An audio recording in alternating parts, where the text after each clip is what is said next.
दोस्तों नमस्कार, this is Alok Tripathi. Welcome to Ghatna Chakra. 2025 बीतने की ओर है और 2026 में आप प्रवेश करने जा रहे हैं। और अगर आप लेखपाल परीक्षा की तैयारी कर रहे हैं, गंभीरता से तैयारी कर रहे हैं, तो यह किताब हमारे संस्थान द्वारा पब्लिश की गई है। ये किताब लेखपाल एग्जाम पर आधारित अध्ययन सामग्री की किताब है। अध्ययन सामग्री में यानी टेक्स्ट बुक आपको इसमें मिलने जा रही है, मिलेगी। किताब मार्केट में आ चुकी है। ये इसका कवर पेज है। अब किताब के अंदर हम देखेंगे कि क्या क्या चीज़ें समाहित की गई हैं। तो सबसे पहले हम देख लेंगे कि हमने क्या क्या चीज़ें दी हैं इस किताब में। हमने पूरे लेखपाल के सिलेबस को इस किताब में बहुत वैज्ञानिक ढंग से, परिमार्जित ढंग से रखा है, जो तैयारी में आपको बेहद मदद करेगी। क्या क्या है इसमें, इस किताब में हमने क्या क्या दिया है ये देख लीजिए आप। तो भारत का इतिहास और भारतीय राष्ट्रीय आंदोलन, ये चीज़ है। भारत का इतिहास और भारतीय राष्ट्रीय आंदोलन इस किताब में समाहित है। अब भारत के इतिहास में, जिसमें एंशिएंट, मेडिवल एंड मॉडर्न, तीनों इतिहास आपको मिलेगा इसमें। इसके अलावा भारतीय राज्य व्यवस्था और भारतीय संविधान इसमें आपको मिलेगा। भारतीय राज्य व्यवस्था या संविधान से संबंधित जो भी प्रश्न लेखपाल एग्जाम में आने की संभावनाएं होंगी, वो लगभग इसमें आपको सब कुछ मिल जाएगा। भारत और विश्व का भूगोल इसमें आपको मिलेगा। भारतीय अर्थव्यवस्था एवं सामाजिक विकास आपको मिलेगा। और अर्थव्यवस्था के सेक्शन में सब कुछ अपडेटेड मिलेगा आपको, अपडेटेड मिलेगा, जिससे आपको पढ़ने में, जानने में, समझने में कोई दिक्कत का सामना नहीं करना पड़ेगा। इसके अलावा ग्राम्य समाज और विकास, जो ये लेखपाल का ये स्पेसिफिक सिलेबस है। स्पेसिफिक मैं इसलिए कहता हूँ क्योंकि लेखपाल एग्जाम में ही इसको स्पेसिफिकली पूछा जाता है। बाकी सब चीज़ें तो जीएस की हैं, लेकिन लेखपाल एग्जाम में ये विशेष तौर पर पूछा जाएगा, ये सेक्शन पूछा जाएगा। ये भी आपको इस किताब में मिलेगा।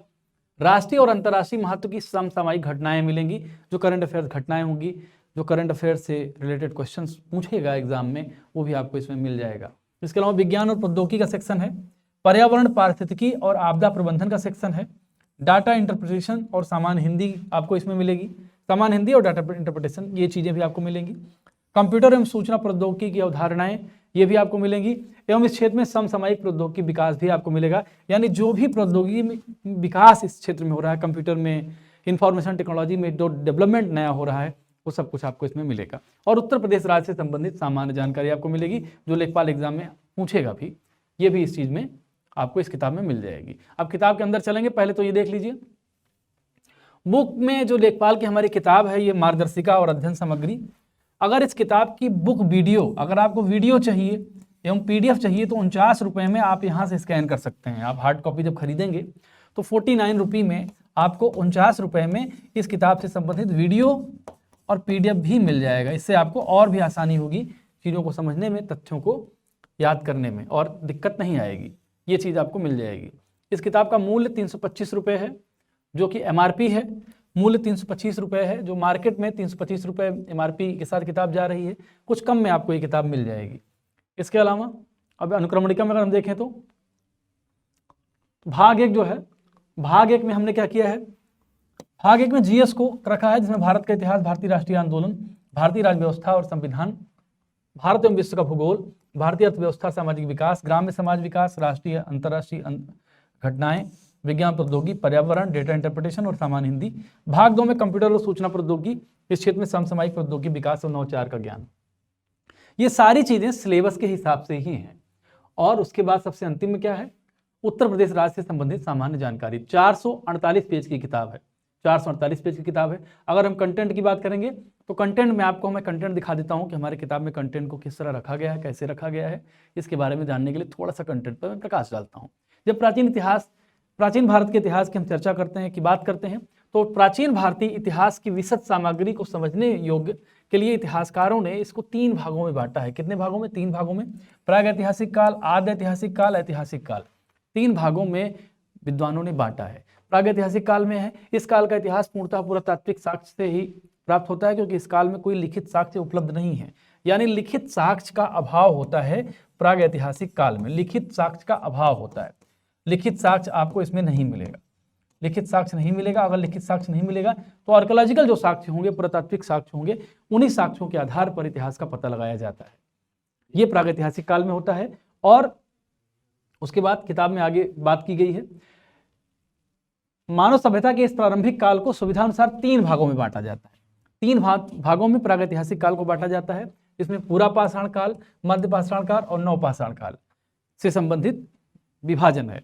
अब प्रथम मानव जीवाश्म नर्मदा घाटी से प्राप्त हुए थे। अब फैक्चुअल डिटेल्स हैं, फिर पूरा पाषाण काल को उपकरणों की भिन्नता के आधार पर, उपकरण कैसे थे, कितने डेवलप्ड थे, पत्थर के थे, नुकीले थे या कैसे थे, कितना उनका विभाजन हुआ था, इस डेवलपमेंट के आधार पर भी पूरा पाषाण काल को भी तीन भागों में बांट दिया जाता है। तो ये कौन कौन से तीन भाग हैं?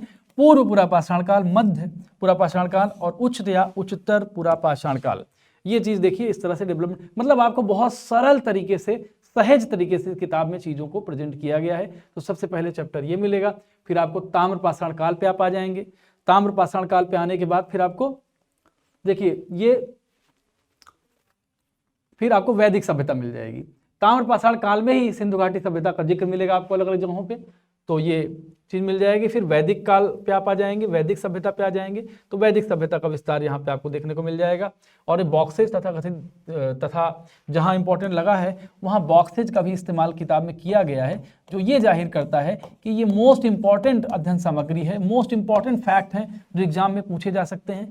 तो ये भी अलग से दिया गया है। सबसे खास बात क्या है इसकी, ये बहुत थॉरली चेक किया गया है। चेकिंग की प्रक्रिया हमारे किताबों में आपको बहुत ऑब्जेक्टिव मिलेगी, बहुत वस्तुनिष्ठ मिलेगी। इसका क्या मतलब है? वस्तुनिष्ठ कहने का मतलब है कि आप इसमें गलती खोजना बहुत आसान नहीं होगा, मतलब बहुत मुश्किल से गलती मिलेगी। हमने बहुत ज़्यादा चेकिंग पे ध्यान दिया है, तो इस बात को भी आप ध्यान रखिए। तो किताब इसमें भी आपकी मदद करेगी। ये हम इतिहास की चर्चा कर रहे हैं, फिर 6वीं शताब्दी ईसा पूर्व का भारत आ गया, तो इतिहास इस तरह से लिखा गया है, मिडुअल हिस्ट्री आ गया है। तो मतलब बहुत वैज्ञानिक और बहुत तार्किक तौर पर ये किताब आपको मदद करेगी। फिर आधुनिक भारत के इतिहास में जब हम आएंगे, तो आधुनिक भारत के इतिहास में जब हम चर्चा करते हैं तो मुगल साम्राज्य का पतन और विघटन से ही आधुनिक भारत के इतिहास की चर्चा शुरू होती है, खासकर औरंगजेब की मृत्यु के बाद। जब आप मिडुअल हिस्ट्री के बाद मॉडर्न हिस्ट्री की जब आप चर्चा करते हो, जब मॉडर्न हिस्ट्री की आप चर्चा करते हो, तो मॉडर्न हिस्ट्री को भी आप दो भागों में बांटते हो। मॉडर्न हिस्ट्री को भी आप दो भागों में बांटते हो। पहला भाग है जिसमें आप समझ लीजिए कि शुरुआत कह सकते हैं, प्रारंभिक कह सकते हैं आप, प्रारंभिक आधुनिक भारत का इतिहास। और दूसरा यह है इंडियन नेशनल मूवमेंट, खासकर 1857 के बाद। तो औरंगजेब की मौत के बाद, औरंगजेब की मृत्यु जब होती है, उसके बाद आधुनिक भारत शुरू होता है। और 1857 के बाद उच्चतर जो है, उत्तरोत्तर लगातार जब स्वतंत्रता संग्राम की लड़ाई शुरू होती है, वहां से चीजें आगे बढ़ती हैं। फिर अब भारतीय राज्य व्यवस्था और संविधान का सेगमेंट आ जाता है, जिसमें भारत में संवैधानिक विकास को दिखाया गया है, कैसे हुआ, किस तरह हुआ, ईस्ट इंडिया कंपनी में क्या हुआ, फिर भारत में क्या हुआ, इस तरह चीजें दिखाई गई। फिर कॉन्स्टिट्यूशन का डेवलपमेंट कैसे हुआ, जैसे 9 दिसंबर 46 को, इसमें देखिए सब कुछ आपको मिल रहा है। 9 दिसंबर 46 को संविधान सभा की प्रथम बैठक हुई। 11 दिसंबर 46 को संविधान सभा द्वारा डॉक्टर राजेंद्र प्रसाद को अध्यक्ष बना दिया गया। BN राव को संवैधानिक सलाहकार नियुक्त किया गया। ये सब बहुत इंपॉर्टेंट क्वेश्चन हैं, और कई बार इवन आपको बताऊं PCS एग्जाम में भी इस तरह के प्रश्न पूछे ही जाते हैं। तो संविधान को भी बहुत तार्किक, फिर संविधान के प्रमुख भाग पर हम आ जाएंगे। संविधान का स्रोत देखिए अलग से दिया है, कि संविधान के स्रोतों के बारे में जब आप चर्चा करोगे तो अलग से एक चैप्टर छोटा सा मिलेगा आपको। तो मतलब आपको सब कुछ लगभग इसमें मिल जाएगा। फिर संविधान के अनुच्छेद क्या है, अनुच्छेद में कौन कौन से अनुच्छेद ज़्यादा इंपॉर्टेंट हैं, ये आपको एक दृष्टि मिल जा रहा है। तो थॉरली आपको वो सारी चीज़ें लगभग मिल जाएंगी जो लेखपाल एग्जाम में पूछेगा। अगर आपका थोड़ा सा बैकग्राउंड है और नहीं भी है, तो फिर आप इस किताब पे भरोसे रह के भी तैयारी आप अपनी आगे बढ़ा सकते हैं। मैं इंडियन पॉलिटी कॉन्स्टिट्यूशन की चर्चा कर रहा हूँ। इस क्रम में देखिए अनुच्छेदों को बहुत तार्किक तौर पर दिया है। आप एक बार पढ़ें, 2 बार पढ़ें, 3 बार पढ़ें, वीडियो देखें, तो इससे आपकी बहुत सारी तैयारी हो जाएगी। अनुसूची दिया है, भारत संघ और उसके राज्य क्षेत्र की चर्चा किया गया है, भारत संघ और उसके राज्य क्षेत्र की चर्चा की गई है। फिर नागरिकता की चर्चा की गई है, नागरिकता का क्या है, कैसे है। नेहरू रिपोर्ट में फिर मौलिक अधिकार की चर्चा हो जाती है कि मौलिक अधिकार कैसे आया। ये सारी चीज़ें आपको इस किताब में मिल रही हैं, और बहुत तार्किक तौर पर, लॉजिकल तौर पर किताब को प्रेजेंट किया गया है। इसको दिखाने का हमारा मकसद यही है कि आप अच्छे से चीज़ों को देख लें, जान लें, और जानने के बाद आप जो है तैयारी को और आगे दिशा में बढ़ पाएँ। मौलिक कर्तव्य की चर्चा शुरू हो गई है। मौलिक कर्तव्य के बाद संघ, संघ के बाद केंद्रीय मंत्रिपरिषद, राष्ट्रपति, इन सब चीज़ों की चर्चा करते हुए पॉलिटी का जो सेगमेंट है वो खत्म हो जाता है। इसी तरह अदर सेगमेंट भी हैं, जिसमें हम लोगों ने इम्फेसिस किया है कि ज़्यादातर कंटेंट आपको बहुत लॉजिकल मिले, और बहुत इस किताब की खासियत के बारे में मैं चर्चा करूं। अगर इस किताब की खासियत की मैं चर्चा करता हूं, तो इस किताब की जो खासियत है वो क्या है वो दिखा देता हूं, आपको बता देता हूं। मैंने आपको बताया कंटेंट। देखिए, इस किताब की सबसे पहली जो खासियत है, मूलभूत खासियत है, वो ये है कि किताब बहुत सरल लिखी गई है, बहुत सरल तरीके से लिखी गई है। किताब सरल तरीके से लिखी गई है, सरल तरीके से लिखी गई किताब है, सबसे बहुत सरल तरीके से लिखी गई किताब है। दूसरा, आपको बहुत ज़्यादा बोरिंग मटेरियल नहीं दिया है, यानी बल्कि मटेरियल नहीं है, बल्कि मटेरियल आपको इसमें नहीं मिलेगा, बल्कि मटेरियल आपको नहीं मिलेगा किताब में, यानी आपको पढ़ने में किताब अच्छी लगेगी, मतलब आप बोर नहीं होंगे। तीसरी चीज़ ये है कि 448 पेज की किताब में आपको पूरा जीएस जीके जो भी कहना हो आपको कह लीजिए, ग्राम समाज, यानी पूरा लेखपाल का जो सिलेबस है उस पूरे सिलेबस को इसमें आपको किताब में कवरेज मिल जाएगी। और इसके साथ साथ आपको वीडियो क्लासेज भी इस किताब में मिल रही हैं, वीडियो क्लास भी मिल रही है।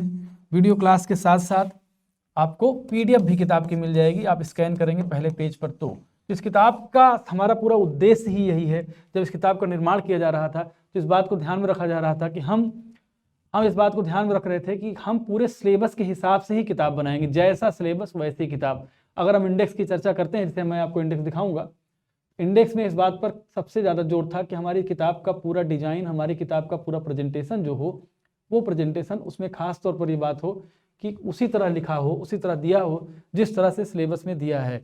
अब सिलेबस के हिसाब से ही सारी चीज़ें दी गई हैं। जैसे मैं आपको फिर से बता दूं, आपको थोड़ा डिफाइन कर दूं कि देखिए इसमें तीन भागों में सिलेबस को दिया है। तो पहला भाग जो सिलेबस का है वो ये है, जिसमें ये सारी चीज़ें कवर हैं। भाग 2 में ये है और भाग 3 में ये है, यानी सिलेबस पर स्टिक रह के अध्ययन सामग्री को प्रेजेंट किया गया है। तो आपको ये भी सबसे बड़ी बात, खास बात क्या होगी कि सिलेबस को हमने ध्यान में रखा है, सिलेबस को हमने ध्यान में रखा है। सिलेबस हमारे लिए सबसे इम्पॉर्टेंट चीज़ है। जब आप किसी एग्जाम की तैयारी करते हो तो जो पाठ्यक्रम होता है, पाठ्यक्रम को ध्यान में रखना ही पड़ता है, क्योंकि पाठ्यक्रम से ही क्वेश्चंस पूछे जाते हैं। और अगर पाठ्यक्रम से आप डेविएट हुए, पाठ्यक्रम से इधर उधर हुए तो फिर समस्या वहाँ पैदा होती है। तो पाठ्यक्रम को ध्यान में रखा गया है, पाठ्यक्रम को ध्यान में रखा गया है, ध्यान में रखते हुए तैयार किया गया है इसको।